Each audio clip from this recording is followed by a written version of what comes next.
دا د نوح علیه السلام واقعه الله جل جلاله بیانوي. نوح علیه السلام په خپل دیته بابای ثانی ویل کیږي.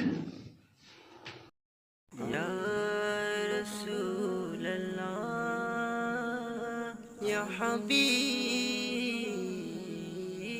الله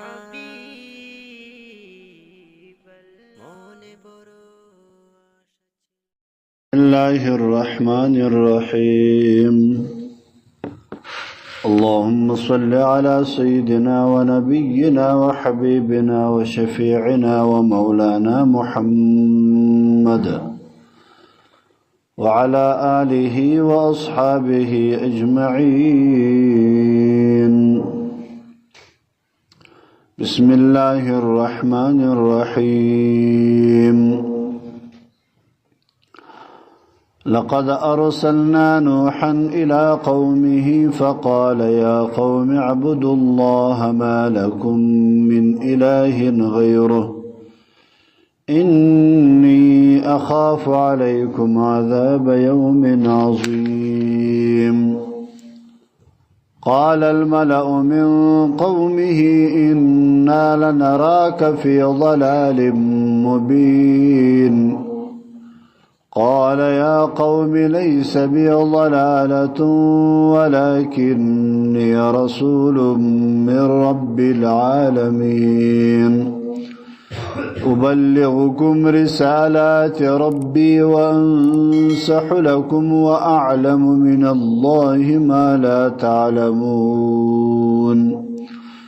أوعجبتم أن جاءكم ذكر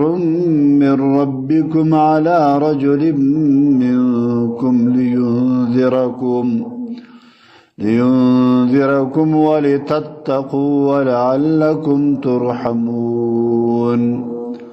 فكذبوه فأنجيناه والذين معه في الفلك وأغرقنا الذين كذبوا بآياتنا إنهم كانوا قوما عمين. صدق الله مولانا العظيم.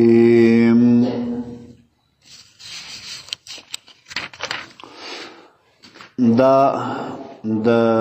نوح علیه السلام واقعه الله جل جلاله بیانوي. نوح علیه السلام په خپل دیته بابای ثانی ویل کیږي. اول آدم علیه السلام چې د انسانانو شروع وسوله دا اوله سلسله و، بیا تر آدم علیه السلام دا نوح علیه السلام پوری تر نوح علیه السلام چې راورسېدله دلته ټوله غرق سوله. یو څو نفره چې د ده سره په کښتۍ کې پاته وه نو هغه پاته، نور ټوله دنیا یا ټول بني آدم غرق سو. بیا دویم وار د نوح علیه السلام څخه د اولادو سلسله را شروع سوې ده. د هغه وخت څخه دغه نوح علیه السلام په خپل په اومه سلسله کې یا په اتمه سلسله کې و آدم علیه السلام ته رسیږي. نو معنا دا ده چې بعض علما هغه وایي د نوح علیه السلام او د آدم علیه السلام په مابین کې 10 قرنه تیر شوي دي. 10 قرنه معنا 1000 کاله، ځکه هر قرن چې دی پیړۍ چې مشتاشه بولو دا 100 کاله ده. نو تقریبا 1000 کاله په دې مابین کې تیر شوي دي. نو اتم سلسله و آدم علیه السلام ترسیږي بعض علما هغه دا ذکر کوي. او نوح علیه السلام په خپل ودته نوح دا نوح په څه وجه باندې ورته ویل کیږي؟ د نوح معنا د ژړا ده، ډیر د ژړله، فریاد یې ډیر کاوی، ډیر به ژړله. نو د ژړا سبب یې څه و؟ دوه روایت راځي. یو روایت کې دا وایي چې اصل کې د نوح علیه السلام نوم عبدالغفار و. نوم عبدالغفار و. بیا وروسته د ډېرې ژړا په خاطر باندې پر ده باندې نوم د نوح علیه السلام کښېښول سو. او بعضې علما یې نوم شاکر بولي چې دی ډېر شکرګزاره د الله جل جلاله و. نو په دې وجه باندې نوم شاکر و. نو بیا چې کله د ژړله نو د ژړا په خاطر باندې نوم د هغه نوح علیه السلام کښېښول سو. د یو وخت پر لارې باندې روان و. دا د ژړا واقعه علما ذکر کوي. وی پر لاره باندې روان و نو یو سپی اویل دی چې هغه ډیر بد شکله و. دا د صورت و شکل ډیر بې خونده و. نو دا و دغه سپي ته د یو بد الفاظ وویل. نوح علیه السلام د بیکار سپی په نامه باندې چې یا تور سپی هیڅ څه د مخه یا بیکار سپی هیڅ څه دا ورته وویل. الله جل جلاله دغه سپي ته ژبه ورکړله. د الله جل جلاله په قدرت باندې خبرې ورسره شروع کړې. وقال العیب مني او من خالقي. هغه سپي ورته ویله چې ای نوح علیه السلام دا عیب زما له طرفه دی که د الله جل جلاله له طرفه ما ته راکول سوی دی؟ دا خو ما په خپل ځان داسې بدشکله نه دی جوړ کړی. دا خو الله جل جلاله ما ته دغه شکل را کړی دی. نو ما ته ولې پیغور راکوې؟ که ته و ما ته پیغور راکوې خو زما په وسه باندې نه دی، او که و الله ته پیغور ورکوې نو دا خو بیا ډېره لویه خبره ده چې ته د الله پر جوړ باندې بد وایه. نو دا خبره چې دا واورېدله نو دی بېهوشه سو، بېهوشي پر ده باندې راله. نو کله چې دی په هوش کې سو نو بیا یې ډېرې ژړله پر ځان باندې چې دا څنګه بد لفظ یا بده خبره زما د خولې څخه ووتله. کاش ما و دې سپي ته دا بد لفظ نه وی ویلی. دا یو. او امام بغوی رحمه الله هغه بیا ذکر کوي چې یو سپی و فمن و. دا فمن نه دی، هغه مرضی چې ورته ویل کېږي. نو چې کله هغه تېرېدی د ده و څنګ ته دا ورته ویله والاخسأ یا قبیح. استسه ای بده. قبیح و دی بد ته ویل کېږي. نو الله جل جلاله وحی ودته وکړلې. وحی چې ورته وکړلې نو ورته وایي چې ته زما په مخلوق کې بد وایه که و ما ته بد وایه. دا د اخساء لفظ خو دې وسپي ته ویلی دی، لیکن خدا کړی ما دی. دا مجزومه کړی یا عیب ورسولی یا مثلا کومه نجوړي چې راغلی ده دا خو زما له طرفه څخه ده. نو بیا د ډېر پر ځان باندې وژړله په دغه لفظ باندې چې ما ولي د حیوان ته دا لفظ ووایه. نو بیا الله جل جلاله مغفرت ودته وکړي. دا د نوح لفظ د ژړا هغه په دې وجه باندې دی. دې کې موږ ته یو ډېره لویه خبره ده، یو ډېر لوی نصیحت پروت دی. که چیرې موږ په دې کې فکر ووهو په دغه تورو باندې، دا جوړ د انسان یا د حیوان یا د مخلوقاتو دا جوړ خو د الله جل جلاله جوړ دی. جوړ کړی الله دی. شکل الله ورکوي، ژوند الله ورکوي، ځواني الله ورکوي. مثلا یو دا انسانانو کې یو انسان داسې بدنما وي، معنا دا شکل یې داسې یو څه تور بخون وي، او مثلا یا فزه بیکاره وي، یا سترګه بیکاره وي، یا شکل د ده چې وي هغه داسې بل رقم وي. نو دا خو د هیڅ چا دا نه ده خوښه چې زه دې داسې بد شکله جوړ سم. هر سړی دا تقاضا لري چې یاره زه دې ښه ښایسته یم، خوندور دې یم، پزه دې مې هم ښایسته وي، غوږونه دې مې هم ښایسته وي، مخ دې مې هم ښایسته وي، که نه سترګې دې مې هم غټې غټې بادامي سترګې دي، لویه کواره دې مې وي، که نه. لیکن خدا د انسان د مقتضا پر تعلق نه لري، دا د الله جوړ دی چې الله یې څنګه جوړوي. یو سړی یو لویه جګه تنه ورکړې وي، بل بیا دومره قدر کوچنی وي. ښه یو وخت زه یو ځای یو سپین ږیری و، زموږ یو اکا راکمه کېږي، زموږ اکا دی. نو یو وخت یو ځای تللي وو، نو داسې کوټه کې نو دی په دې تنه باندې څه کوچنی دي، داسې کوچنی دی په تنه باندې. نو په دروازه کې ورسره راوځو، ما ورته ویل داسې درخلي مې ورته ویل مال هلکه ایسته څه ده مخس ده چې مخ راباندې راواړوي، هغه سپین ږیری اکا مې دی. زه خړ شولم، ولته ما ته اوس د هلک وایه، زه اوس هلک یم، ته ما ته وګوره. نو کله کله داسې وي چې دا د انسان دا کت و کواره، دا انسان دا غواړي چې زه دې غټ جوړ سمه، لیکن خو د الله جوړ دی، الله چې سره کم جوړ کړی وي بس پر هغه شکل باندې بدی وي. نو انسان چې ته یو چاته د لنډي وایه چې ای لنډه یې، ای ګرده یې، ای تورمخ یې، ای بد شکله، دا خو پر الله باندې دا عیب ښول دي. دا خو ته الله ته وایه، دا خو ته دې بنده ته نه وایه، ځکه خو د دې بنده په قدرت کې دا نه دی چې دی دې د خپل شکل پر دا رقم باندې جوړ کړي. که د ده په لاس کې وای، لکه دا اوس زموږ د ځوانانو پیشین نه دی، دا اوس زمانه کې چې دا کم نوی پیشین د ځوانانو دی، سهار چې دی دوکاندارۍ ته وځي، تاسو ورته وګورئ څنګه سپېدې یې کړې وي، څنګه سرخې یې کړې وي، تیار ته چې وایي ښځه روانه ده، پیکه یې یو جلا غوړ کړی وي، سترګې یې جلا وي، مخ ته یې جلا پاوډر ورکړي وي، پر شونډانو باندې جلا سپیرو پیشري. ځکه خو هلته بیا چې ګراکانې پر ده باندې راټولیږي،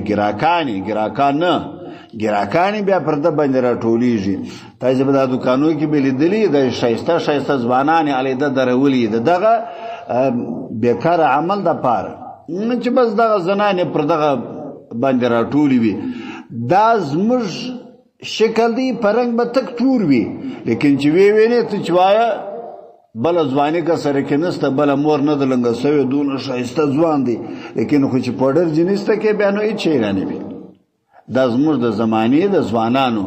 نو یو د الله جوړ دی، یو د بنده د لاس دی. نو عیب باید یو چا ته ونه وایو. که یو سړی په پښه باندې ګوډ وي، په سترګو باندې ړوند وي، یا په شکل باندې تور وي، یا مثلا په کتو کواره کې دا سړی کشنی وي، باید موږ وچاته عیب ونه وایو. دا د الله جوړ دی، تا ته یې ښه ځواني درکړې ده، شکر وباسه. او چاته یې بد ځواني ورکړې ده، بد شکل یې ورکړی دی، پناه وغواړه په الله باندې، وایه الله تعالی را ډېر شکر دی چې زه دې دا رقم نه یم جوړ کړی، الله زما سره دې ډېره نیکي کړې ده، ډېر لوی احسان دې را سره کړی دی. لقمان حکیم قرآن کریم کی دا حضرت لقمان رحمه الله بیان ذکر سوی دی. څوک کوئی نبی دی، څوک کوئی ولی دی. دا لقمان پخپل چو پر رنگ باندې ډیر تکتور لکه دا مشتایسی چې دا حبش ته وای، حبش یې بولو، دا حبشان چې دی هغه ډیر پر رنگ باندې تکتور دی. نو داسې دی تکتورو. نو یو وخت یو چا دا خبره ورته وکړله، ول ای تور شکله، د مخ پر راواړوي، وای پر خالق باندې تهمت لګی که پر مخلوق باندې؟ خالق چې الله دی، مخلوق چې زه یم. پر کوم تهمت لګی؟ پر خالق تهمت لګی که پر مخلوق؟ که پر مخلوق باندې تهمت د توروالي لګی، خدا زما په قدرت کې نه دی. ما خو ځان په کسته نه دی توی کړی، کنې زه به چې زما په قدرت باندې وای ما به ځان څومره ښایسته جوړ کړی وای. ځکه لوی حکیم و، ډېر لوی حکیم الله جل جلاله دوی پیدا کړی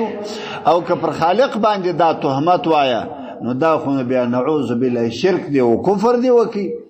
ځکه الله جل جلاله ته دی دا لفظ استعمال کی نو هغه چې دا واورېدله بس ځای باندې پر توبه باندې سو او الله ته سر پر سجده باندې کښېښوي نو بیا یې دا وایي چې الله ته توبه وایستله. عاجزانو زموږ تاسې په قریبانو کې، په انډیوالانو کې، په ملګرو کې، په همسایګانو کې یو څوک وي چې شکل یې کمزوری وي، باید سړی په بد الفاظو باندې نه ورته ووایي. دا جوړ د چا له طرفه دی؟ الله له طرفه دی. چې د الله له طرفه څخه سو نو بس د الله پر جوړ باندې زموږ به بس یقین وي، زموږ به اعتماد وي. نو دا نوح علیه السلام عزیزانو الله جل جلاله قوم ته راواستوي. دی نو علما دا ذکر کوي چې دی کله نبی جوړېدی د 40 کالو عمر د و 40 کاله. نو بیا دا و چې په قوم کې دعوت وچلاوي نه نیم سوه کاله یو قوم ته دعوت وکړي، نه نیم سوه کاله. نو دغه څخه ما بعد توپان رالی، بیا قوم ټوله غرق سو، یوازې دی و بچان پاته سوله یا 2 نور مسلمانانو سره پاته سوله. نو دا نسل یو څو دانې مازه دغه د پاره چې دا نسل الله جل جلاله ختم نکي، بس دا یو 2 نفر مسلمانان یا یو 12 نفر مسلمانان، اختلاف د روایتو په دې کې ستا، او یا داسې دي چې هغه 6 نفر مسلمانان شي، 6 نفر د سره سره کې و، 3 د بچان و، 3 دانې مژندې ورسره وي. بس سام، حام، یافس دا 3 اولاد د نوح علیه السلام په کشتۍ کې ورسره و، 3 دانې مژندې ورسره وي. بس دغه 6 نفر و، بعضې وایي چې یا 12 نفر و، بعضې 2 خو اختلاف د روایتو په دې کې دی. نه نیم سوه کاله یې قوم ته دعوت وکړي، د نه نیم سوه کاله بعد بیا دا و توپان رالی. د توپان بعد 18 کاله نور عمر ته تیر کړي پر دې مځکه باندې دی. نو 40 مخکې در نبوت سو، 18 بعد التوپان سو، دا یې 1000 کاله، دا یې 100 کاله، 100 دا سو، نه نیم سوه هغه سو، دا یې 1050 کاله الله جل جلاله د عمر ورکړی، 1050 کاله عمر. نه نیم سوه کاله دعوت وچلاوي، نه نیم سوه کاله، نه نیم سوه ورځې نه وې، نه نیم سوه میاشتې نه وې، نه نیم سوه کاله و. نو ما به دا ویل یاره مال دا زموږ کم خلک و، دا زموږ د پښتون آباد را کم خلک و. دی نوح علیه السلام خو نه نیم سوه کاله دعوت ورته وکړي، خو یو پکښې سم نه سو که نه. زموږ د پښتون آباد والا خو چې نه نیم زره کاله دعوت ورته وکړي، زما خو زړه ته نه لوېږي چې دا خلک دي د خپل نظریه څخه دې واوړي. زموږ خلک چې څنګه جوړ پر کومه نظریه موږ یو، بس پر دغه نظریه باندې روان یو. د چا پلار موږ د دې خپلې لارې څخه نشي اړولی. دا زموږ هغه د نوح علیه السلام کیسه سوله که نه، هغو ته نه نیم سوه کاله عبادت دعوت سوی دی، زموږ له نه نیم زره کاله، په نه نیم زره کاله کې ملاقات سره برابر شو. نو دا یو روایت دی. بعضې وایي چې کله دی نبی کېدی 50 کاله د عمر و، نو بیا د 50 کاله ما بعد نه نیم سوه کاله د دعوت وچلاوی، دا یې 1000 کاله. نو 450 کاله 450 کاله نور عمر تیر کړی دی پر دې مځکه باندې. نو تقریبا 450 کاله عمر الله جل جلاله نوح علیه السلام ته ورکړی، 450 کاله. نو هغه کې نه نیم سوه کاله د دعوت، دا نور یې دغسې عام ژوند تیر کړی دی. خیر خو بهر تقدیر دا د دې دپاره یو الله جل جلاله یو امتحان یا یو تجربه په دې انسانانو باندې کوي چې ګوري تاسو دې ته فکر وکړئ، یو سړی 400 کاله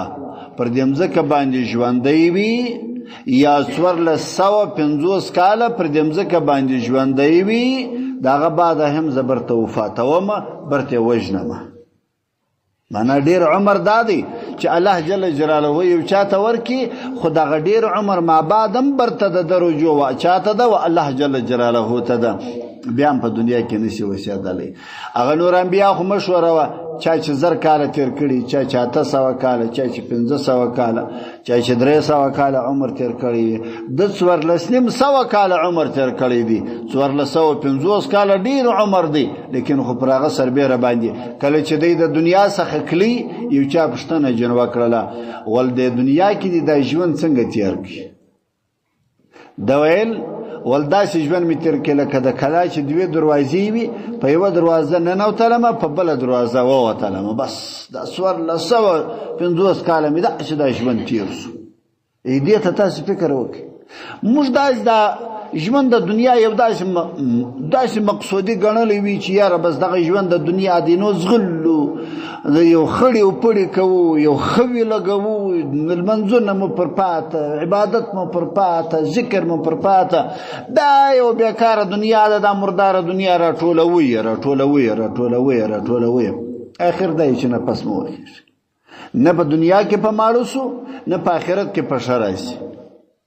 نه دنیا کې ارمان به د دنیا باندې وکړو دنیا کې مم ارمان دي خطلې ولي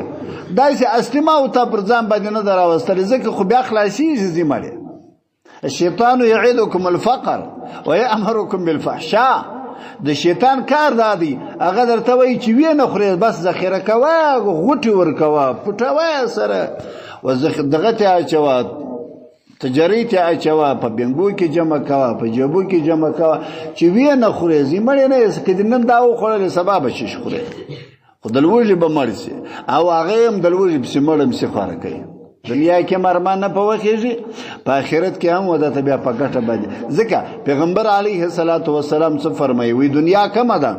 دنیا هغه ده چې ودی خړل واده غستله او چاته دی ورکړه صدقه دی وکړه دا دنیا ستاته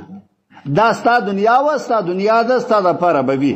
نور چې پاته سول هغه د میراث خورو د غستانه ده هغه چې سر مګرځو هغه ته د بل د مال چوکیدار یمای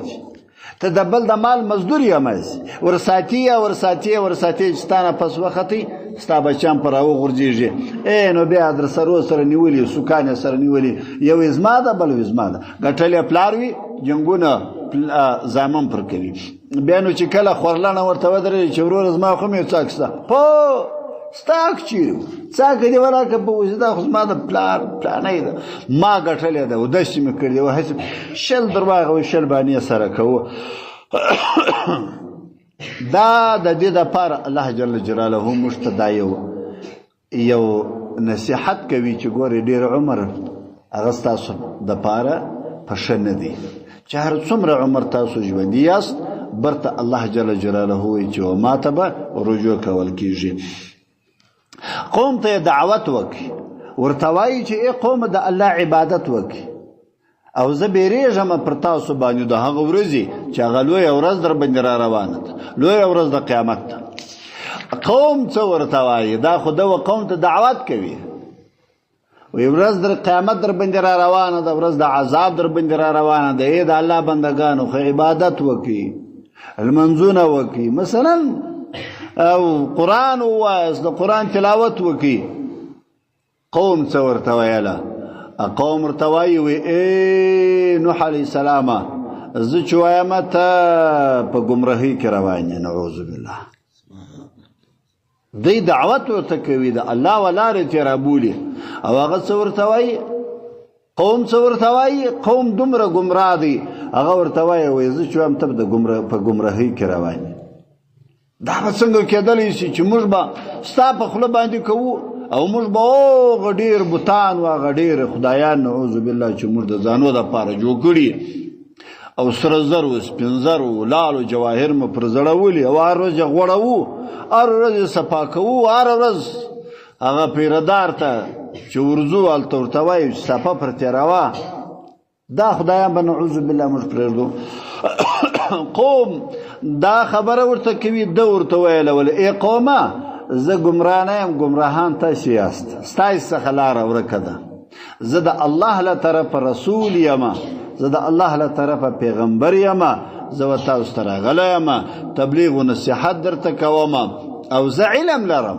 په هغه شي باندې چې ستاسو سره دغه علم نسته در سره هغه د چی علم دی هغه د دعوت د ایمان د الله د وحدانیت د قیامت د ورځې د جهنم د جنت د نعمتو د دې علم دی د انبیاء سره دی چې موږ ته د قرآن پیغمبر علی السلام نه وای راوړي نو موږ په جنت بیا خبر وو په جهنم خبر وو په ثوابو په عذابو موږ بیا خبرېدلو د الله پیغمبر موږ ته قرآن راوړي احادیث راته راوړل او د جنت بیان راته وکي د جهنم بیان راته وکي د الله د وحدانیت بیان راته وکي نو موږ په خبر سولو نو موږ سترګې وکړلې یو څه په خبر سولو په دې باندې کنه موږ به دا غیر رانده وای په هیڅ شي باندې به نه پوهېدلې او دا ورته وایي تاسو په تعجب کې یاست دې څخه چې الله جل جلاله یو چاته قرآن نازلوي یو چاته دعوت ورکوي پر یو چا باندې د اسمان کتاب نازلوي او تاسو نه وسره منئ نو قوم نه وسره منله الله جل جلاله وایي چې ټوله مې غر کړله مګر نه هغه یو څو کسان هغه مې خلاص کړله چې ایمان راوړی وو پر الله جل جلاله باندې شیخ بقا رحمه الله د سمندر پر غاړه باندې ناست دی بقا یو شیخ دی لوی عالم دی یو لوی بزرگ دی مستجاب الدعوات دی دعای الله جل جلاله قبلوي د سمندر پر غاړه باندې ناست دی ذکر کوي کشتی را روانه ده دا کشتی د خلکو ډکه ده بدی کې خلک ناست دي د باچا زامن او د باچې خلک دا پکښې کې ناست دي نر و ښځې او ښځې چې دي هغه دانس والا ګردومر دغه دا خلک چې دغه پیسې ډېرې لري نو هغه په ګناو کې بیا مخ ته وي نو بس دغه د ډانس والا ښځې دا هم د ځانه سره روانې کړي دي هغه شیخ بقا رحمه الله دی باچا ته ویل د بچا زامنو ته ویل چې توبه وباسئ والله دا کوم عمل دی دا کومه دنده تاسو کوئ دا مو کوم مخ پر دې باندې ایښی دي دا ډانس وګورئ دا درې سمندر وګورئ او ستاسو هغه لڅې ښځې مثلا وګورئ چې سرونه یې لڅ دي او ګریوانونه یې لڅ دي او تاسې په دې سمندر کې روانې کړي دي خو هغوی خبره نه ومنله خو د ډېر نصیحت ورته وکړي خبره یې نه ومنله اخر کې دعا وکړله و دې سمندر ته ول پراټول سه ول غر کې که سمندر ته وایي شیخ بقا رحمه الله ورته وایي وایي غر کې که دا دې نه دي چې دا دې پر ځمکه باندې ووسیږي ځکه خو دا د الله له نه مني دا د الله نافرماني کې دا ډېر نافرمانه مخلوق دی هغه سمندر پر راپورته سو دریاب پر راپورته سو کله چې و خولې ته راورسېدی نار یې کړل خلکو نارې یې کړې چغار یې کړې چې توبه توبه توبه دا شیخ بقا رحمه الله ته وایي وی الله ته نارې و الله ته دعا وکړه چې موږ غرق نه کې موږ توبه باسو الله جل جلاله ته بس عذاب یې ویل دی د الله جل جلاله نو بیا توبه وایستله الله جل جلاله ته دی خلکو دغسې زموږ خلک هم دا رقم چې کله عذاب راشي خدای نه کرده الله دې نه کوي نو بیا موږ توبه باسو الله جل جلاله ته کني موږ به دغسې په دې خپله ناپوهي کې روان یو ورته ګورئ الله جل جلاله څه فرمایي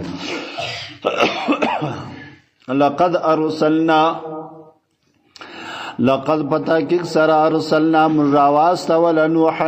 نوح علیه السلام مراواستوی الى قومه وخبل قوم تا مراواستوی فقال دا نوح علیه السلام مجھے قوم توی یا قومی اے قوم ازما اعبد اللہ تاسو عبادت وکی دا اللہ جل جلالہ وحدانیت دا خدای تاسو وکی ما نستلکم ستاسو دا پارا من الہ غیر بل خدای نست سوا دا دغا اللہ جل جلالہ بل رب نستا انی زچی ما خافو بیری جمع علیکم پر تاسو باندی خلقو عذاب دا عذاب سخیومین دا غورز عظیم چاگا لوی ورز دا قیامت تا زبیری جمع پر تاسو باندی قال الملأ وویلغ اشراف د قوم، اشراف منا هغه عزت مند د قوم، هغه ورته وایي من قومه د قوم څخه د نوح علیه السلام انا لنراک، انا پتاکک سر مرشی ولخامخا نراک مشتاوینو فی ضلال پا گمراهی کی دیوینو مبین چغشکار گمراهی د نعوذ بالله. قوم دا ورته وایي. قال دورته ویلا نوح علیه السلام ورته فرمایي یا قوم ای قوم ازما لیس بی ضلالا، نستا پا ما کی گمراهی نستا، زما سره گمراهی نستا، زه پر حق لار باندې یما، زه پر غلط لار باندې نه یما، ولكن زچیم رسول، زه رسول یم من رب العالمین، دا الله جل جلاله لطرف څخه چې رب د ټولو مخلوقات دی، دا هغه رب د طرف څخه ابلغکم، زر سیدل کوم و تاسو ته رسالات ربی، هغه احکام د الله جل جلاله، هغه عقاید و نصیحتونه د الله جل جلاله و تاسو ته بیانوما، وانصح لكم، او ز نصیحت کوم و تاسو ته، واعلم، او ز علم لرم من الله طرف څخه د الله جل جلاله ما هغرکم لا تعلمون، چې تاسو علم نه لري، زما سره د علم را سره دی چې هغه د الله جل جلاله له طرف علم دی. او عجبتم، ایا تاسو په تعجب کیاست، بلکې باید تاسو تعجب ونکئ، ان جاءکم چرایسه و تاسو ته ذکر یو نصیحت راسی من ربکم، ستاسو در رب لطرف څخه علی رجلین، چې دا ذکرم نازلیږي پر یو رجل باندې منکم، ستاسو څخه پر یو چا باندې نازلیږي، لینذرکم، چې تاسو وبیروي د الله جل جلاله د عذاب څخه، ولتتقوا، چې تاسو وبیریږي د الله جل جلاله څخه د الله د عذاب وبیریږي، تقوا مختار کړئ، ولعلکم ترحمون، په تحقیق سره پر تاسو باندې و بیا الله جل جلاله رحم وکړي. پیغمبر علیه السلام د حضرت علی رضی الله عنه روایت دی، وی پیغمبر علیه السلام وحی وکړلی یو نبی ته د انبیاو د بنی اسرائیل، بنی اسرائیلو کی یو نبی هغه ته وحی وکړلی، دا ورته ویلا ولقل لأهل طاعتي من أمتك أن لا يتكلوا على أعمالهم، ویلی والنیکانو خلقو توایا، وغه نبی ته ویل، ولوهغه نیکو خلقو توایست چې هغه نیکو کار خلق وي، ورته توکل خپل پر اعمال باندې مکوي،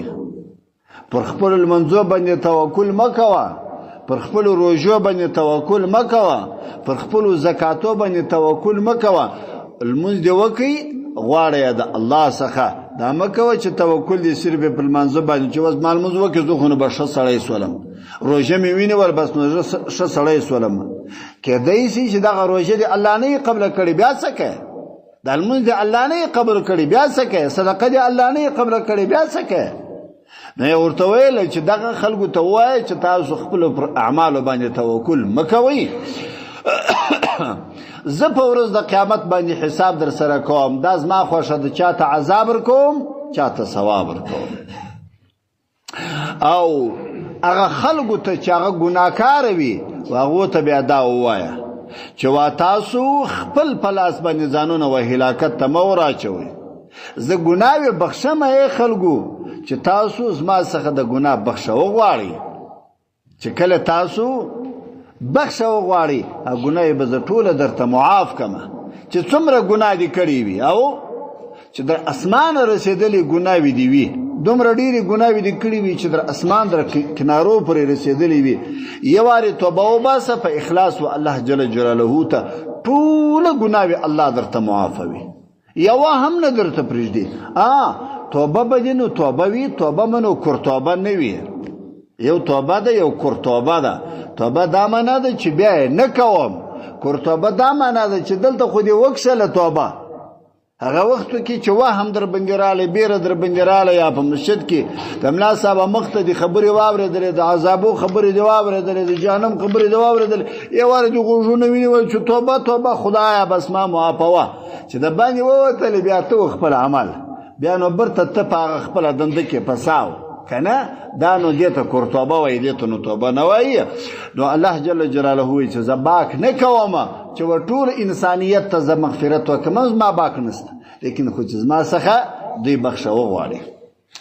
فکذبوه الله جل جلاله فرمایي فکذبوه د نوح علیه السلام تکذیب یې وکړي د ده خبرې نه ومنله فانجیناه ما دی خلاص کی والذین آغا کسان معه چې د ده سره ورسره وه هغه چې د ده سره په کښتۍ کې ورسره وه هغه مې خلاص کړله فی الفلک په کښتۍ کې واغرقنا موږ غرق کړله الذین هغه کسان کذبو چې هغو تکذیب کړی و بآیاتنا زموږ په آیاتو باندې انهم دغه قوم کانو دوی وه قوما دا داسې قوم عمین ړانده وه دا الله جل جلاله دا حق څخه وما علينا الا الحمد لله رب العالمين والصلاة والسلام على خير خلقه محمد وآله وصحبه اللهم ربنا تقبل منا إنك أنت السميع العليم تب علينا إنك أنت رب اجعلني مقيم الصلاة ومن ذريتي ربنا وتقبل دعاء ربنا اغفر لي ولوالدي وللمؤمنين يوم يقوم الحساب وصلى الله تعالى على خير خلقه محمد وآله وصحبه